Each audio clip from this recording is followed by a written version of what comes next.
Mausolée situé à 60 km environ au sud de Tébessa, sur les dernières pentes au nord du Djebel Foua. Aucune inscription n'indique en l'honneur de quel personnage ce monument a été élevé ni à quelle origine on peut le faire remonter. D'où lui vient ce nom de Bint El Abri, la fille du grand seigneur.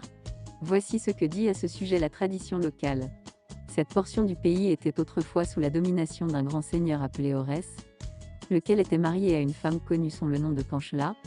Cette puissante famille possédait plusieurs châteaux dont les ruines se retrouvent encore à Dar Efwa, Bahir, Sbika et à Kanchla, sa résidence habituelle. La fille d'Orès, connue seulement de son surnom, Elkeïna Labil, était une personne très belle et d'une grande intelligence. Élevée sous la tutelle de son père, elle avait reçu une brillante éducation en rapport avec le rang élevé qu'elle occupait. Lorsqu'elle fut en âge d'être mariée, son père lui laissa la liberté de choisir elle-même un époux. Parmi les prétendants nombreux qui se présentèrent, Elkeïna choisit un nommé Berzegan, qui a laissé son nom à la grande ruine située au sud d'El Maël à Biod. L'acte de mariage fut dressé, mais Orès mourut avant l'accomplissement de la cérémonie. C'est probablement en son honneur que fut élevé le mausolée.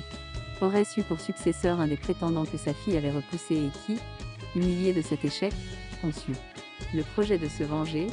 Doué de mauvais instincts, il abusait de son pouvoir pour commettre les plus mauvaises actions. Il avait introduit entre autres usages, le droit de prélibation que s'arrogeaient autrefois les seigneurs féodaux. Elkeïna, ne voulant pas se soumettre à cette coutume, retarda pendant quelque temps son mariage. Indignée enfin de voir le peuple entier victime des exactions de ce nouveau seigneur, elle résolut d'en délivrer le pays. Elle choisit les jeunes gens les plus braves et quelques membres de sa famille qu'elle convia à un festin. À la fin du repas, elle leur fit part de son projet qui fut approuvé par tous, et les invita à garder le secret. Aussitôt après, elle fit faire les préparatifs pour la cérémonie du mariage et suivant la coutume établie, elle se rendit suivie de ses convives, chez le seigneur qu'elle avait fait prévenir. Elle y pénétra seule dans son appartement.